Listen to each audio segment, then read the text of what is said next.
يا عبادي الذين آمنوا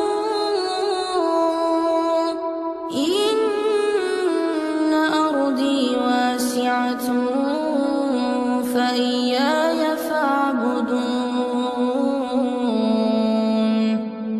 كل نفس ذائقة الموت Alhamdulillah, di pagi hari ini bisa duduk kembali setelah melaksanakan kewajiban Allah salat subuh berjamaah. Kita beriman sesaat untuk bertolabul ilmi.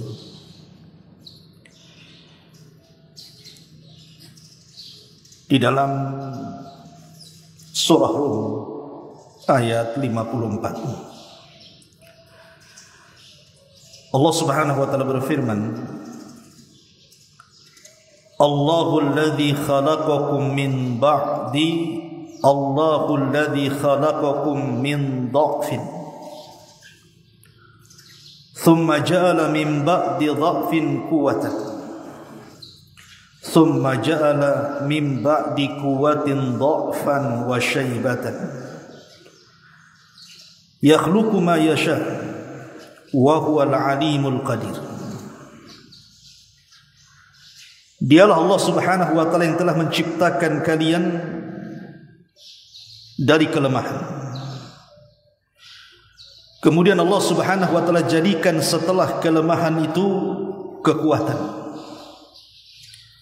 Kemudian setelah itu Allah jadikan setelah adanya kekuatan kelemahan kembali dan menua. Begitulah Allah Subhanahu wa taala menciptakan sesuai dengan kehendaknya, dan Dia zat yang maha mengetahui lagi maha mampu melakukan segala-galanya. Ma'asyiral muslimin yang dimuliakan Allah Azza wa Jalla, ayat ini adalah ayat yang menjelaskan tentang perjalanan kehidupan kita. Saya, Anda atau siapapun, maka mereka akan masuk dalam ayat ini. Ketika Allah Subhanahu wa taala menciptakan kita dan kita berada di rahim ibu kita, kemudian Allah Subhanahu wa taala ciptakan kita ke dunia, maka kita lihat bayi-bayi itu sangat lemah. Jangan cerita bergerak, mandang saja tidak, mendengar saja susah, apalagi bicara. Kemudian setelah Allah Subhanahu wa taala besarkan ciptaannya ini, manusia ini, maka mulailah kemudian mata bisa memandang, telinga bisa mendengar, lisan bisa bicara, kemudian otot-otot mulai tampak dan kuat dan bisa berpikir, dan jadilah dia manusia kuat. Tetapi setelah itu Allah Subhanahu wa taala akan kembalikan kita seperti anak-anak, akan makin melemah dan menua. Begitulah Allah Subhanahu wa taala ciptakan sesuai dengan kehendaknya, dan Allah maha mengetahui dan maha mampu melakukan segala-galanya. Ma'asyiral muslimin yang dimuliakan Allah Subhanahu wa taala, kematian sebuah kepastian. Karena kalau orang sudah menua, tidak mungkin tua seterusnya. Pasti ada batas ketuaannya, yaitu kematian. Walaupun dia berusaha untuk mengobati tua itu supaya tetap muda, tetap saja kematian itu tidak bisa diobati. Kata Nabi SAW, kullu da'in dawa, setiap penyakit itu pasti ada obatnya, illa syam, maksudnya kecuali kematian. Kematian itu tidak bisa diobati. Dokter satu dunia berkumpul sekalipun tidak bisa mencegah kematian. Artinya kematian itu bukan sebuah angan-angan. Kalau seorang bercita-cita jadi dokter, bisa jadi bisa tidak. Kalau orang bercita-cita jadi pilot, bisa jadi bisa tidak. Kalau orang bercita-cita ingin jadi pengusaha, bisa jadi bisa tidak. Tapi kematian tidak bisa dicita-citakan. Kenapa? Karena kullu nafsin dha'iqatul maut. Setiap jiwa itu pasti mati. Ma'asyiral muslimin yang dimuliakan Allah Azza wa Jalla, saya akan sebutkan beberapa alamat, tanda-tanda, di mana tanda-tanda ini kalau ada pada diri kita, ketahuilah bahwa ajal dia telah dekat. Tapi tanda-tanda ini tidak bisa kita pastikan secara pasti. Ini tanda-tanda secara umum. Kalau seandainya tanda-tanda ini ada pada kita, ya bisa kemudian itu menjelang ajalnya atau dekat dengan ajalnya, atau bisa saja mungkin masih lama ajalnya. Tapi tanda-tanda ini bisa dijadikan acuan. Kalau ada pada diri kita, maka bersegeralah bertobat kepada Allah Subhanahu wa taala, berarti sudah dekat kematian kita. Ma'asyiral muslimin yang dimuliakan Allah Azza wa Jalla, yang pertama, usia 70 tahun. Nabi sallallahu alaihi wasallam mengatakan, "Inna a'mar ummati baina sittina wa sab'in." Sesungguhnya umur umatku berkisar 60 sampai 70 tahun saja. Wa qalilun ma yajuzu dzalik, dan sedikit yang melewati usia 70 tahun itu. Dari sini Nabi SAW membatasi usia umatnya antara 60 sampai 70. Artinya 70 itu bukan minimal, tapi sudah maksimal. Kalaupun seandainya Allah Subhanahu wa taala takdirkan di usia 70 tahun dia masih hidup, dan banyak juga yang di usia 7 tahun kan tak mati juga, ada yang sampai 80 tahun juga tak mati-mati juga. Tetapi saya bicara umumnya manusia. Jarang umat Islam itu melewati 70 tahun kecuali sedikit. Artinya kalau orang sudah berusia 70 tahun, maka hendaklah umur 70 tahun itu mengingatkan dia akan kematian. Sebab kalau seandainya Allah berikan usia lebih daripada 70 tahun, maka ingat hadis Nabi SAW, khairukum man tala umruhu wa hasuna amaluhu. Sebaik-baik kalian adalah yang dipanjangkan umurnya dan diperbaiki amalnya. Tapi sejelek-jelek kalian adalah man tala umruhu wa sa'a amaluhu. Orang yang dipanjangkan umurnya makin buruk pula perbuatan. Ini yang pertama. Yang kedua, uban yang ada di kepala. Karena umumnya orang beruban itu kan usianya sudah tua. Jarang kita lihat anak-anak sekolah SD beruban, itu penyakitan. Atau anak SMP gitu kan, SMA, jarang kita lihat ada orang beruban. Biasanya uban itu muncul di atas 40 tahun. Itu sudah mulai satu itu tumbuh, dan akan melebat di usia 50 tahun, dan hampir keseluruhan rambut akan memutih di usia 70 tahun biasanya. Memang begitu. Ma'asyiral muslimin yang dimuliakan Allah Azza wa Jalla, ketika Allah Subhanahu wa taala berfirman dalam Al-Qur'an, wa ja'akumun nadhir, wa ja'akumun nadhir, ketika Allah Subhanahu wa taala mengingatkan soal umur 40 tahun ke atas, Allah mengatakan wa ja'akumun nadhir, telah datang peringatan kepada kalian. Ulama tafsir mengatakan yang dimaksud nadhir dalam ayat itu adalah asy-syaib. As-sayyib maksudnya uban yang ada di kepala, syaibah. Makanya orang Arab kalau orang tua dibilang syaibah karena banyak ubannya. Ya. Makanya kita lihat perkataan para ulama. Al-Imam Al-Baghawi rahimahullah taala mengatakan, asy-syaibu nadhirul mauti. Uban yang di kepala itu adalah peringatan dekatnya ajal dia. Kemudian juga Imam Ibnu Qutaibah rahimahullahu taala mengatakan, ra'a Iyasu atau ra'a Iyas bin Qatadah ra'a Iyas bin Qatadah sya'ratan bayda fi lihyatihi. Jadi Imam Ibnu Qutaibah menceritakan tentang Iyas ibn Qatadah. Jadi Iyas ibn Qatadah ini ketika memegang janggutnya, kemudian dipandang janggutnya rupanya sudah berubah. Faqala, dan dia mengatakan, aral maut yatlubuni, aku sudah melihat kematian sedang mengejar-ngejar aku. Ma'asyiral muslimin yang dimuliakan Allah Subhanahu wa taala, makanya kalau orang sudah tua kemudian ubannya semakin melebat, diharamkan dalam Islam itu menyemir dengan warna hitam. Karena itu peringatan masalahnya. Sampai-sampai Nabi SAW mengatakan, asyayyibu nurul mu'min.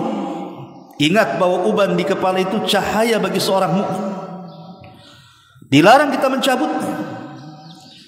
Bahkan Rasul mengatakan, la yashibu rajulun syaibatan fil Islam illa kanat lahu bi kulli syaibatin hasanah wa rafa'a biha darajah.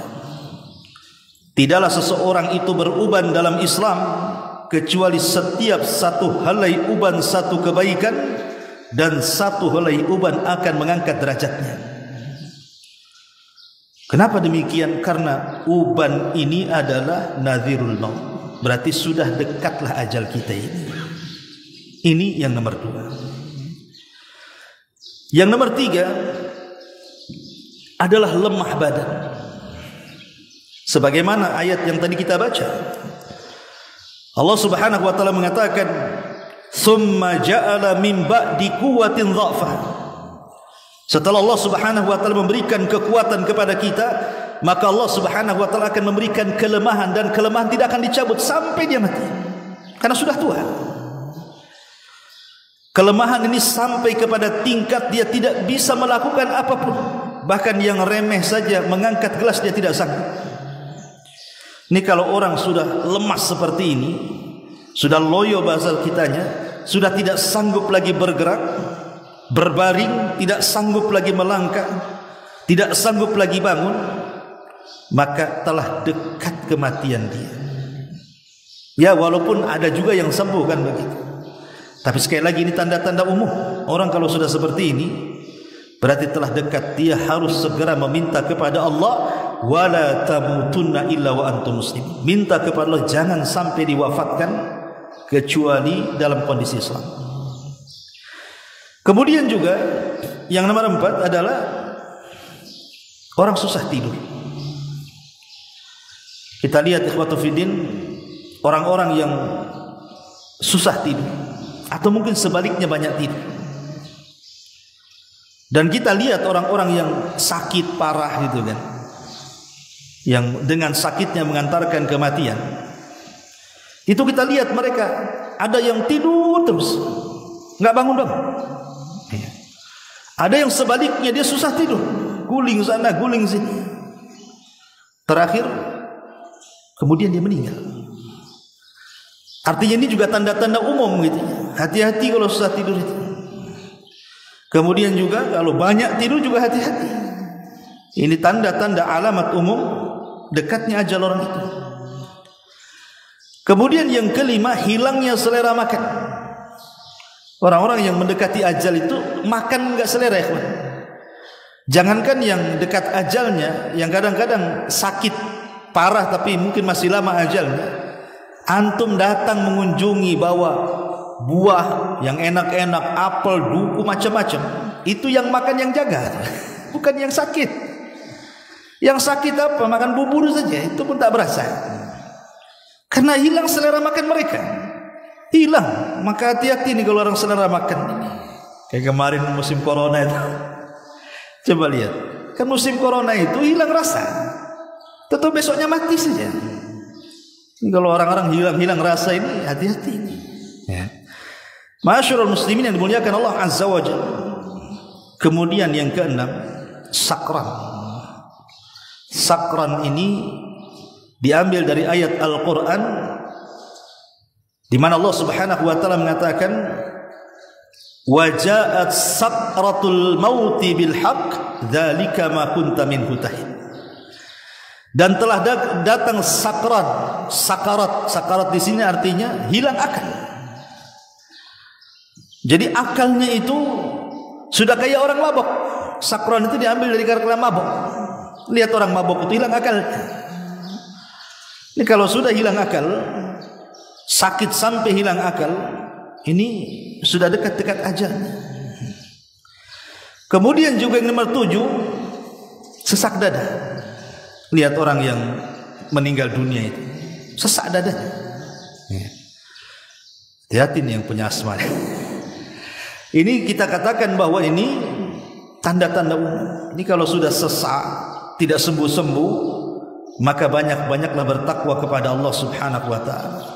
Kemudian tekanan darah semakin menurun. Kita lihat kan di rumah sakit nih, kadang-kadang kita lihat di layar televisi ada tekanan darah itu semakin menurun sampai angka 0, kemudian meninggal. Ya. Jadi kalau tekanan darah ini semakin menurun, wah, makanya hati-hati. Antum yang mungkin di rumah sakit, jaga orang sakit, kebetulan juga ada detak jantung di situ kan, karena memang itu kan dari darah yang dipompa jantung sebenarnya. Kalau semakin melemah, segeralah bisikkan di telinganya, ditalkin. Jangan-jangan itu akhir hidupnya. Walaupun ada yang selamatkan itu, naik lagi kan begitu. Tapi umumnya memang seperti itu. Segeralah kemudian kita bisikkan di telinganya kalimatut tauhid la ilaha illallah. Kata Nabi SAW, lakinu mautakum bila ilaha illallah. Ejahkan kepada orang yang sedang sakaratul maut dengan kalimat la ilaha illallah. Termasuk ketakutan. Ketakutan dengan kematian itu sendiri. Orang kalau lagi sakit, kemudian terpikir takut mati, takut azab, takut neraka, akhirnya menangis terus dan begitu seterusnya. Ada yang mengatakan ini ajalnya sudah dekat. Tapi takut seperti ini, kalau kemudian dia semakin memperbanyak zikir dia, ingat dia kepada Allah Subhanahu wa taala, ini semakin baik. Tapi orang-orang kafir yang tidak kepikiran akhirat, justru angan-angan mereka itu masalah dunia. Takut tidak bisa mabuk lagi, takut tidak bisa zina lagi, takut begitu dan begitu. Naudzubillah. Maka ini juga bagian daripada tanda-tanda. Kemudian susah berpikir. Sampai terkadang ditanya A jawabnya B, ditanya B jawabnya C. Nah, ini kalau sudah balelo bahasa kitanya nih, orang sakit seperti ini, itu tanda-tanda. Hati-hati. Dan yang terakhir tentu biasanya merubah warna dari kulit. Kita lihat kan orang mati kadang-kadang kulitnya jadi biru, jadi menguning. Nah, ini juga tanda-tanda. Ya. Ma'asyiral muslimin yang dimuliakan Allah Azza wa Jalla, ini tanda-tanda secara umum. Saya katakan tadi tanda-tanda secara umum, tapi tanda-tanda ini bisa digunakan acuan kepada kita untuk mengingat kematian. Karena ibrah itu sebenarnya bukan masalah tanda-tandanya, tapi ibrah itu adalah setelah kematian. Apakah kita akan selamat dari fitnah kubur, ataupun selamat dari azab kubur, atau sebaliknya kita tidak selamat dari fitnah dan azab kubur? Ibrah itu setelah kematian, bukan sebelum kematian. Makanya ada istilah para ulama, ibrah itu bukan di mana kita mati, tapi bagaimana caranya kita mati. Su'ul khotimahkah, husnul khotimahkah? Ma'asyiral muslimin yang dimuliakan Allah Azza wa Jalla, karena tadi bahwa kematian ini sebuah kepastian, datangnya pun tanpa pemberitahuan, dan kematian bukan akhir dari sebuah perjalanan. Tetapi walaupun kematian sebuah kepastian, datangnya tanpa pemberitahuan, dan bukan akhir dari sebuah perjalanan, tetap kita tidak boleh, bahkan dilarang bercita-cita untuk mati. Tidak boleh. Walaupun kematian itu pasti mendatangi kita, tapi bercita-cita ingin mati tak boleh dalam Islam. Kata Nabi SAW, la yatamanna ahadukumul mauta. Janganlah kalian berangan-angan ingin mati. Wala yad'u bihi, bahkan jangan pula berdoa min qabli an ya'tiyahu, sebelum datang kematian itu. Kenapa demikian? Innahu idza mata ahadukum inqata amaluhu, sebab kalau betul-betul dikabulkan tuh ingin mati kemudian besoknya mati, ingat kematian itu bisa memutuskan amal. Jadi kematian itu bisa memutuskan amal. Wa innahu la yazidul mu'min umruhu illa khairan, dan bagi seorang mukmin bertambahnya umur itu sebuah kebaikan, dan kematian itu menghilangkan kebaikan. Makanya ketika Nabi SAW menasihati pamannya Abbas ini satu hari sedang sakit parah, karena tidak tahannya dengan sakit, akhirnya dia bercita-cita ingin mati. Maka Nabi SAW menasihati pamannya dan mengatakan, ya Abbas, la yatamanna ahadukumul maut, imma muhsinan fala'allahu yazdad, wa imma musian fala'allahu yasta'tib. Hai Abbas, janganlah salah seorang di antara kalian berangan-angan ingin mati. Sebab kalau dia orang baik, Allah takdirkan tak jadi mati, dipanjangkan pula umurnya, berarti dia bisa menambah amalannya. Tapi kalau dia orang jahat, tiba-tiba Allah panjangkan lagi umurnya, tidak jadi mati, berarti adalah kesempatan untuk bertobat. Tapi kata Nabi SAW, wa in kana walabud, kalau memang sebuah keharusan kita ini ingin mati karena mungkin sudah merasa menyusahkan orang-orang yang merawatnya sudah bertahun-tahun, kasihan dengan mereka, dan dia pun tidak tahan dengan rasa sakit yang dideritanya. Kata Nabi SAW, kalaupun harus berangan-angan, maka berdoalah kepada Allah Subhanahu wa ta'ala, ya Allah, wafatkan aku jika wafatku itu bagimu yang terbaik, tetapi sembuhkanlah penyakitku jika kehidupan ini baik bagiku. Begitu Nabi SAW mendoakan, atau bolehnya kita berdoa bercita-cita sebuah kematian. Wallahu a'lam bishawab. Ini di antara faedah